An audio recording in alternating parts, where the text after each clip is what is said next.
And these guys are just a few points behind Greg Biffle in 11th. Like, the points are really tight right now, back in between that, about 6th to 13th, or 6th to 14th, sorry, in points. Up front, though, Kyle Busch continues a fairly strong lead in the points. Jeff Burton is keeping in touch with him. He's only 94 points behind. Dale Earnhardt Jr. also back there kind of lurking as well. He's been having even though his winless drought continues, he's been having a very good season, has really been the best Hendrick driver this season, despite the fact that Jimmy Johnson is the only Hendrick. And you mentioned points. Let's not forget also about the top 35 rankings here. Certainly with Sam Hornish Jr.'s run that you brought up earlier, that he almost secured his way into the top 35 after having to race his way into the field for the Coca-Cola 600.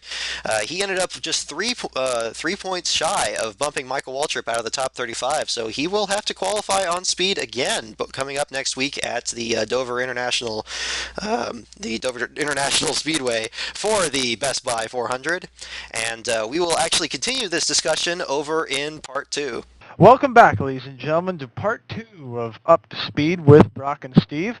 As we continue our discussion from part one, I believe, Brock, you were starting to talk about next week's Best Buy 400 from the Dover International Speedway. Indeed I was. Martin Truex Jr. comes into the race as the defending winner of this event. As you remember, last over at the Coca-Cola 600, he had some problems with, I believe, his alternator malfunctioning as well as Kyle Busch's, and had to run without his fans, had kind of a marginal finish. Look for him to perhaps bounce back in this event.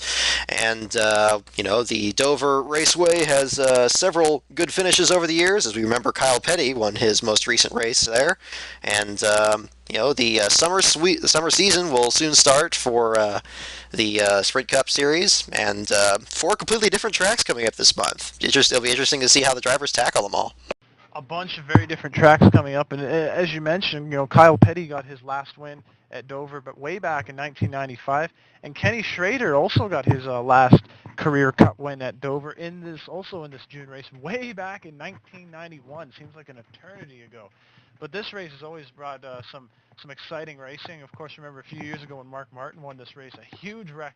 It was like the big one at Dover, took out nearly 20 cars, I believe. So this race, I think of it as Bristol on steroids, and it's always a very exciting race to watch. And there's a lot of guys in the hunt coming into this weekend's race, I think, Brock. I would most certainly say so. I mean, look for Martin Truex Jr. might be tough again. We'll see how Matt Kenseth does. And actually, if you don't forget, on the nationwide side of this event, remember that Joey Logano is going to make his nationwide series debut this Saturday.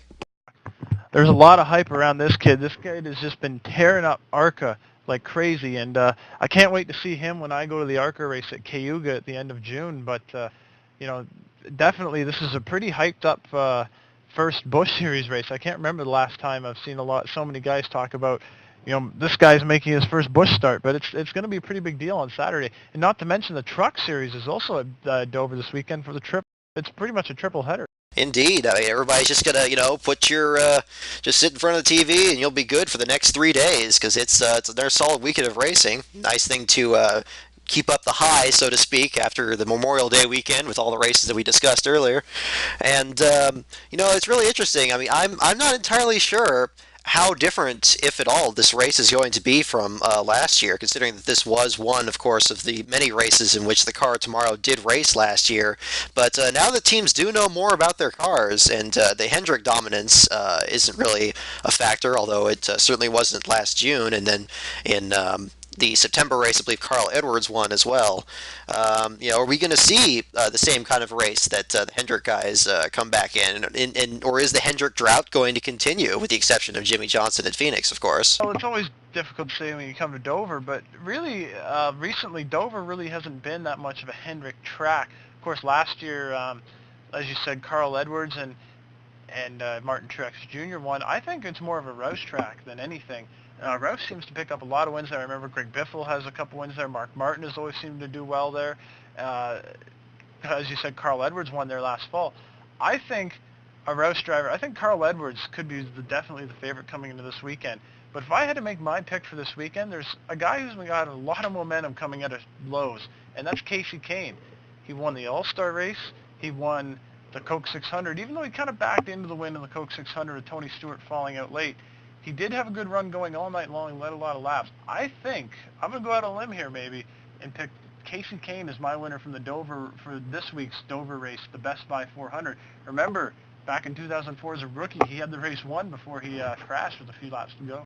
That is true. That was quite another chaotic race that was very similar to last September with the pile-ups there and that one as well, the one that took out Kurt Busch and several other contenders.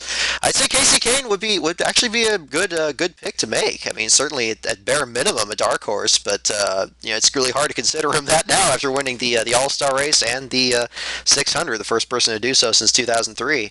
But I'm still not quite sure who I'm going to pick for this one. It seems like I've been notoriously bad in my own fantasy league at picking Dover winners for this one, but I would have to say, based on at least last week's race alone, if you're looking for somebody that's hungry, that's really going to be determined to win here, I would say Tony Stewart, because quite honestly, I mean, back when he was in the Pontiacs back in the day, he was very good at this track. I believe he swept the season, I think in 2000, one of those years, or something like that. I mean, I remember Greg Zipadelli getting interviewed quite frequently back at Dover not too long ago.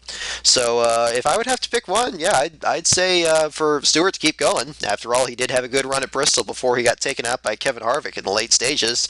As long as Harvick stays clear of him this time, I would say that that would be the 20 car would be one to keep an eye on. Very good pick by you, I think, Brock. Definitely, I think Tony Stewart could also be a threat this weekend. But that kind of brings us to our up-to-speed question of the week for you race fans and viewers of our little humble radio YouTube show here. What we want to ask you this week is, who do you think is going to win the Best Buy 400 this weekend at Dover International Speedway? Send in your picks to up2speed at yahoo.com. That is UP, the number 2, speed, SPEED, at yahoo.com. And if you pick the right winner of the race, we'll be mentioning you on next week's broadcast. And, speaking of broadcasts, Brock, this is actually the last race that Fox Sports will be doing on NASCAR in the 2008 season. Yes, indeed. I mean, I guess they're going to have to pack up the gopher cam and wait till next Groundhog's Day, because it's going to be, it's going to be a long summer with TNT and ESPN getting back in the booth. Fox has given us lots of good memories this year, and not to mention their handling of the Fontana rain delay and everything else, but they have handled it very well, and we will see how this summer goes. And to get Bill Weber and the crew back, and that's going to be a very interesting thing to see, I would suppose. Well, personally, between us and all of our viewers here, Brock, you got to admit, the broadcasts today just aren't the way they were. It's just not the same as they used to be back in the 90s, the original ESPN and the CBSs and the TNNs and all those guys. No, certainly not. I mean, if you want to talk about, the likes of Bob Jenkins and Eli Gold, and back when you had Ned Jarrett and unfortunately, not unfortunately, certainly, but the late Benny Parsons. It's unfortunate that we don't have him around anymore, of course. Just a whole different era of the sports, and certainly